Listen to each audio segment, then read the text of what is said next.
Hello friend, welcome to my YouTube channel. आज मैं आपको ऐसे पात्रों के बारे में बताने वाला हूँ जिन्होंने पिता की बीज और माता के गर्भ के बिना जन्मे ये 16 पौराणिक पात्र। वीडियो को जानने के लिए वीडियो के अंत तक बने रहे। हमारे हिंदू धर्म ग्रंथों वाल्मीकि रामायण महाभारत आदि में कई ऐसे पात्रों का वर्णन है जिनका जन्म माँ के गर्भ के बिना और पिता के बीज के बिना हुआ है। यहाँ हम आपको ऐसे 16 पौराणिक पात्रों के जन्म की कथा बताएंगे। इस लिस्ट में पहला नाम है धृतराष्ट्र, पांडु और विदुर के जन्म की कथा। हस्तिनापुर नरेश, शांतनु और रानी सत्यवती के चित्रागंध और विचित्र वीर नामक दो पुत्र हुए। शांतनु का स्वर्गवास चित्रागंधा और वीर विचित्र वीर के बाल्यकाल में ही हो गया था, इसलिए उनका पालन पोषण भीम ने किया था। भीष्म ने चित्रगंधा के बड़े होने पर उन्हें राजगद्दी पर बैठा दिया, लेकिन कुछ ही काल में गंधर्वों से युद्ध करते हुए चित्रगंधा मारा गया। इस पर भीष्म ने उनके अनुज विचित्र वीर को राज्य सौंप दिया। अब भीष्म को विचित्र वीर के विवाह की चिंता हुई। उन्हीं दोनों काशी राज की 3 कन्याओं अम्बा, अम्बालिका और अंबिका का स्वयंवर होने वाला था। उनके स्वयंवर में जाकर अकेले ही भीष्म ने वहां आए समस्त राजाओं को परास्त कर दिया और तीनों कन्याओं को हरण करके हस्तिनापुर ले आए। बड़ी कन्या अम्बा ने भीष्म को बताया कि वह अपना तन मन राज साल्य को अर्पित कर चुकी हैं। उनकी बात सुनकर भीष्म ने उसे राजा साल्य के पास भिजवा दिया और अंबिका और अम्बालिका का विवाह विचित्र वीर के साथ करवा दिया। राजा साल्व ने अम्बा को ग्रहण नहीं किया, अतः वह हस्तिनापुर लौट कर आ गई और भीष्म से बोली, हे आप मुझे हर कर लाए हैं, अतएव आप मुझसे विवाह करें। किंतु भीष्म ने अपनी प्रतिज्ञा के कारण उसके अनुरोध को अस्वीकार किया। अम्बा रूठ कर परशुराम के पास गई और उनसे अपनी व्यस्तता सुनाकर सहायता मांगी। परशुराम ने अम्बा से कहा कि हे देवी, आप चिंता न करें, मैं आपका विवाह भीष्म के साथ कराऊंगा। परशुराम ने भीष्म को बुलावा भेजा, किंतु भीष्म उनके पास नहीं गए। इस पर क्रोधित होकर परशुराम भीष्म के पास पहुंचे और दोनों वीरों में भयानक युद्ध छिड़ गया। दोनों ही अभूतपूर्व योद्धा थे, इसलिए हार जीत का फैसला नहीं हो सका। आखिर देवताओं ने हस्तक्षेप करके इस युद्ध को बंद करवा दिया। अम्बा निराश होकर वन में तपस्या करने चली गई। विचित्र वीर अपनी दोनों रानियों के साथ भोग विलास में रत हो गए, किंतु दोनों ही रानियों ने उनसे कोई संतान नहीं हुई और वे क्षय रोग से पीड़ित होकर मृत्यु को प्राप्त हो गए। अब कुल नाश होने के भय से माता सत्यवती ने एक दिन भीष्म से कहा, पुत्र, इस वंश को नष्ट होने से बचाने के लिए मेरी आज्ञा है कि तुम इन दोनों रानियों से पुत्र उत्पन्न करो। माता की बात सुनकर भीष्म ने कहा, माता, मैं आपकी प्रतिज्ञा किसी भी स्थिति में भंग नहीं कर सकता। यह सुनकर माता सत्यवती को अत्यंत दुख हुआ था। तब उन्होंने अपने ज्येष्ठ पुत्र वेदव्यास का स्मरण किया। स्मरण करते ही वेदव्यास वहां उपस्थित हो गए। सत्यवती ने देख कर बोली, हे पुत्र, तुम्हारे सभी भाई निसंतान ही स्वर्गवास हो गए, अतः मेरे वंश का नाश होने से बचाने के लिए मैं तुम्हें आज्ञा देती हूँ कि तुम नियोग विधि से उनकी पत्नियों से संतान उत्पन्न करो। वेदव्यास उनकी आज्ञा मानकर बोले, माता, आप उन दोनों रानियों से कह दीजिए कि वो मेरे सामने से निर्वस्त्र होकर गुजरे, जिससे कि उनका गर्भ धारण होगा। सबसे पहले बड़ी रानी अंबिका और फिर छोटी रानी अम्बालिका गई, पर अम्बालिका ने उनके तेज के डर से अपने नेत्र बंद कर लिए, जबकि अम्बालिका वेदव्यास को देखकर भय से पीली पड़ गई। वेदव्यास लौटकर माता से बोले, माता, अम्बालिका का बड़ा तेजस्वी पुत्र होगा, किंतु नेत्र बंद करने से दोष के कारण वह अंधा होगा, जबकि अम्बालिका के गर्भ से पांडु रोग से ग्रसित पुत्र होगा। यह जानकर इससे माता सत्यवती बटी रानी अम्बालिका को पुनः वेदव्यास के पास जाने का आदेश दिया। इस बार बड़ी रानी ने स्वयं न जाकर अपनी दासी को वेदव्यास के पास भेज दिया। दासी बिना किसी संकोच की वेदव्यास के सामने से गुजरी। इस बार वेदव्यास ने माता सत्यवती के पास आकर कहा, माते, इस दासी के गर्भ से वेद व्यास वेदांत के परमगत अत्यंत नीतिवान पुत्र उत्पन्न होगा।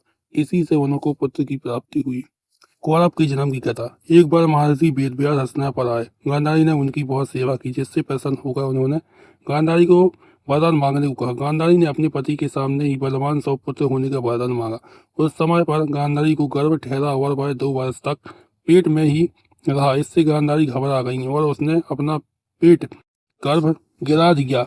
उसके पेट से लोहे के समान एक मांस का पिंड निकला। महर्षि वेदव्यास ने अपनी योग दृष्टि से यह सब देख लिया और वे तुरंत गांधारी के पास आए। तब गांधारी ने उन्हें वह मांस का पिंड दिखाया। महर्षि वेदव्यास ने गांधारी से कहा कि तुम जल्द ही 100 कुंड बनाकर उन्हें घी से भर दो और सुरक्षित स्थान में उनकी रक्षा का प्रबंध कर दो तथा इस मांस के पिंड पर जल छिड़को। जल छिड़कने पर उस मांस पिंड को 101 टुकड़े हो जाए।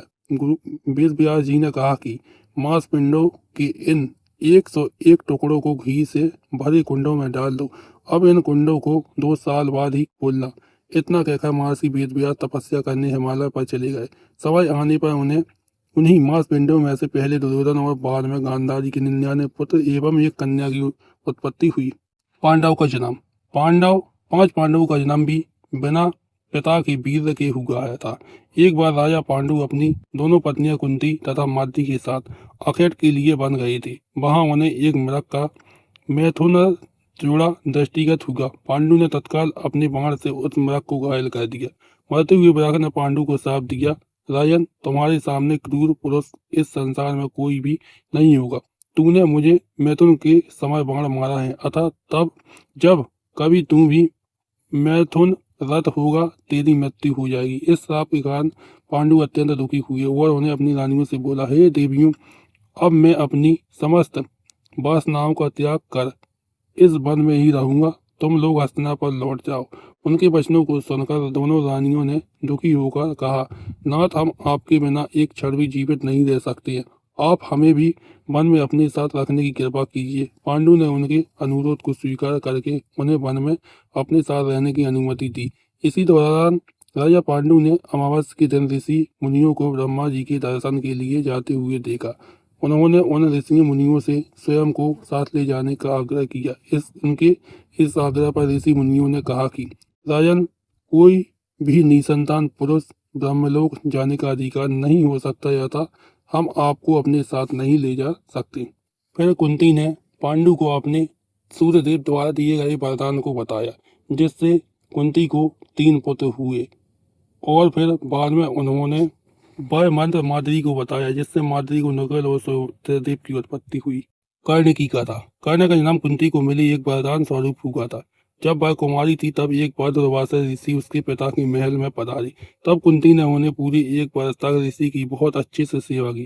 कुंती की सेवा भाव से प्रसन्न होकर उन्होंने अपनी दिव्य दृष्टि से ये देख लिया कि पांडु से उसे संतान नहीं हो सकती और उसे ये वरदान दिया कि वह किसी भी देवता का स्मरण करके उसे संतान उत्पन्न कर सकती है। एक दिन उत्सुकतावश कुंवारेपन में ही कुंती ने सूर्यदेव का ध्यान किया। इससे सूर्यदेव प्रकट हुए और उसे एक पुत्र दिया जो तेज में सूर्य के समान ही था और वह कवच और कुंडल लेकर उत्पन्न हुआ था, जो जन्म से ही उसके शरीर से चिपके हुए थे। क्योंकि वह अभी भी अविवाहित थी, इसलिए लोक लाज की डर से उसने उस पुत्र को एक बक्से में रखकर गंगा जी में बहा दिया। अगली कथा। राम, लक्ष्मण, भरत और शत्रुघ्न की। दशरथ अधेड़ उम्र तक पहुंच गए थे, लेकिन उनका वंश संभालने के लिए उनका कोई पुत्र रूपी कोई वंशज नहीं था। उन्होंने पुत्र कामना के लिए अश्वमेध यज्ञ तथा पुत्र कोमेष्टि यज्ञ कराने का विचार किया। उनके एक मंत्री सुमंत्र ने उन्हें सलाह दी कि वह यज्ञ अपने दामाद शिष्य श्रृंग या साधारण की बोलचाल की श्रृंगी ऋषि से करवाएं। दरअसल के कुल गुरु बृहर्षि वशिष्ठ थे। वह उनके धर्म गुरु थे तथा धार्मिक मंत्री भी थे। उनके सारे धार्मिक अनुष्ठानों की अध्यक्षता करने का अधिकार केवल धर्मगुरु को ही था।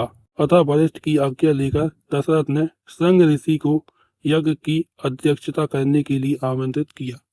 श्रृंगी ऋषि ने दोनों यज्ञ भली भांति पूर्ण करवाए तथा पुत्र कामेष्टि यज्ञ के दौरान यज्ञ विधि से एक अलौकिक यज्ञ पुरुष या प्रजापात्र पुरुष उत्पन्न हुआ तथा दशरथ को स्वर्ण पात्र में नौभेद का प्रसाद प्रदान करके यह कहा कि अपनी पत्नियों को यह प्रसाद खिलाकर वह पुत्र प्राप्त कर सकते हैं। दशरथ इस बात से अति प्रसन्न हुए और उन्होंने अपनी पटरानियों कौशल्या को उस प्रसाद का आधा भाग खिला दिया। बचे हुए भाग का आधा भाग 1/4 दशरथ ने अपनी दूसरी पत्नी रानी सुमित्रा को खिला दिया।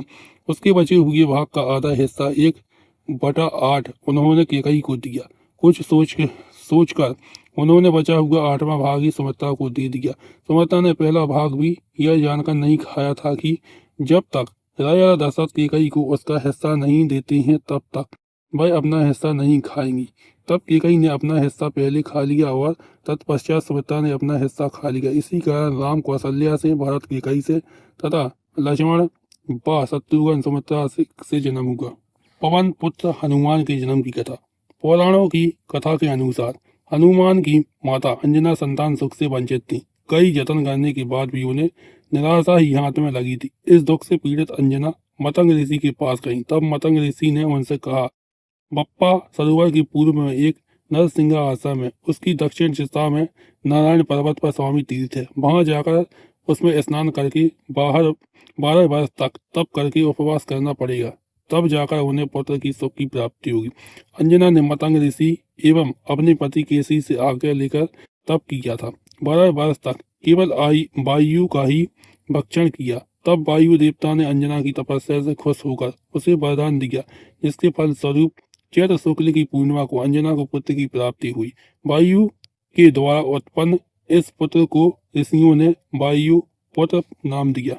मकर ध्वज के जन्म की कहानी। हनुमान जैसे तो ब्रह्मचारी थे, फिर भी वो एक पुत्र के पिता बने थे।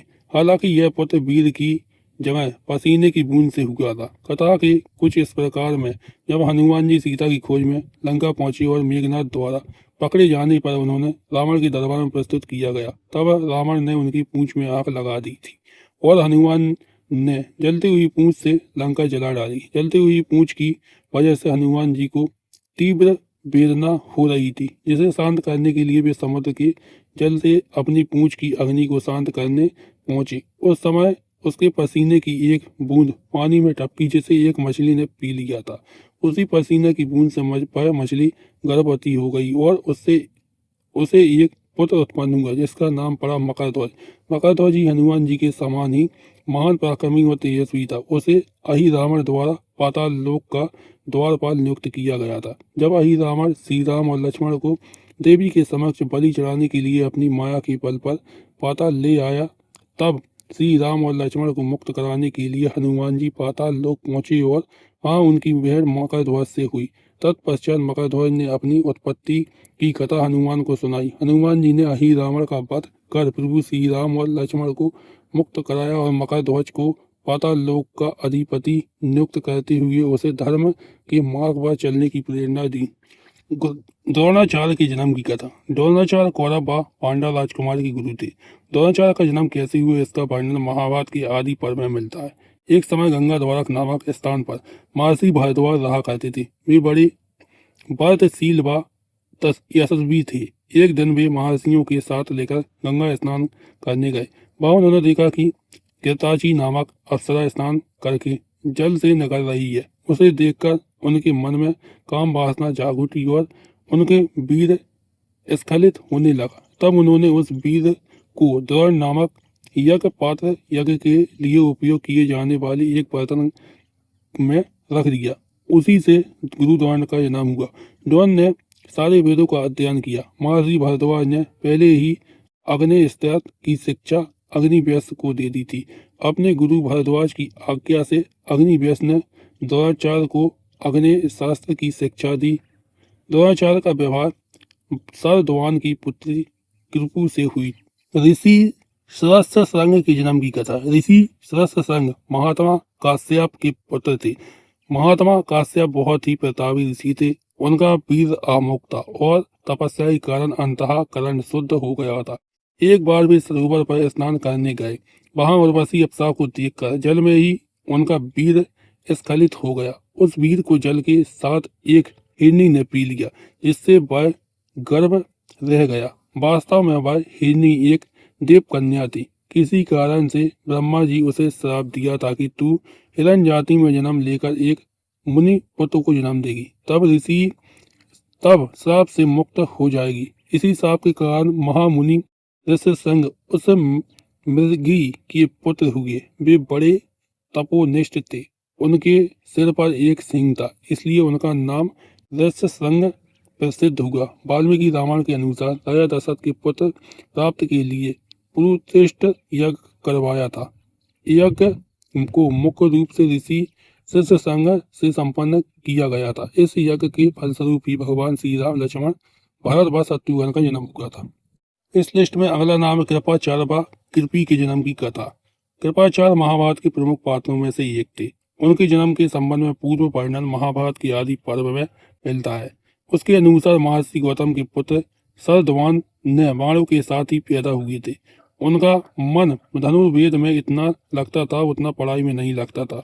उन्होंने तपस्या करके सारे अस्त्र शस्त्र प्राप्त किए थे। शरद्वान की घोर तपस्या और धनुर्धर में निपुणता देखकर देवराज इंद्र बहुत भयभीत हो गए थे। उन्होंने शरद्वान की तपस्या में विघ्न डालने के लिए जनपरी नाम की देव कन्या भेजी। वह शरद्वान के आश्रम में आकर उन्हें लुभाने लगी। उस सुंदरी को देखकर शरद्वान के हाथों से धनुष बाण गिर गए। वे बड़े संयमी थे। उन्होंने स्वयं को रोक लिया, लेकिन उनके मन में विकार आ गया था, इसलिए अनजाने में ही उनका शुक्रपात हो गया। वे धनुष बाण आश्रम और उस सुंदरी को छोड़कर तुरंत वहां से चले गए।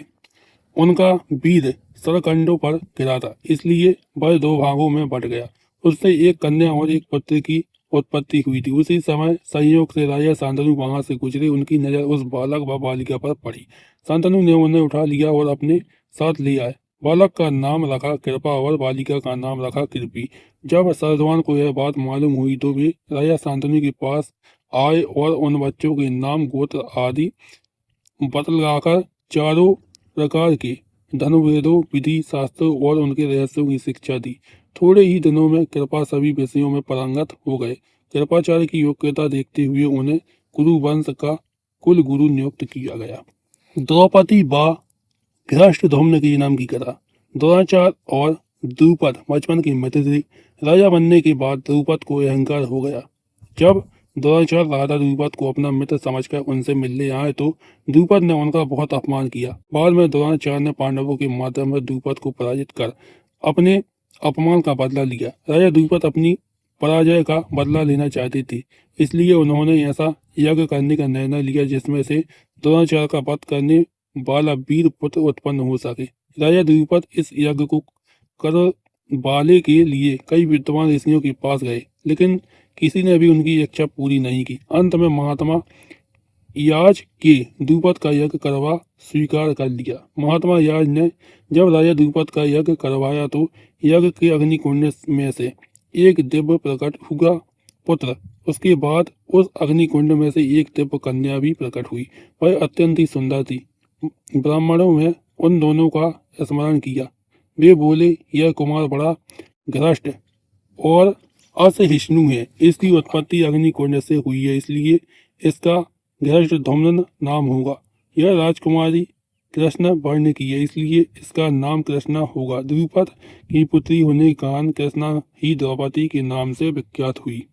राधा के जन्म की कहानी। ब्रह्मा वैदर्भी पुराण के अनुसार एक बार गोलोक में किसी बात पर राधा की श्री दामा नामक गोप में विवाद हो गया। इस पर श्री राधा ने उस गोप को असुर योनि में जन्म लेने का श्राप दे दिया। तब उस गोप ने श्री राधा को भी श्राप दिया कि आपको भी मानव योनि में जन्म ही लेना पड़ेगा। वहां गोकुल में श्री हरि के ही वंश महायोगी रायण नामक एक व्यस्त होंगे। आपका छाया रूप उनके साथ रहेगा।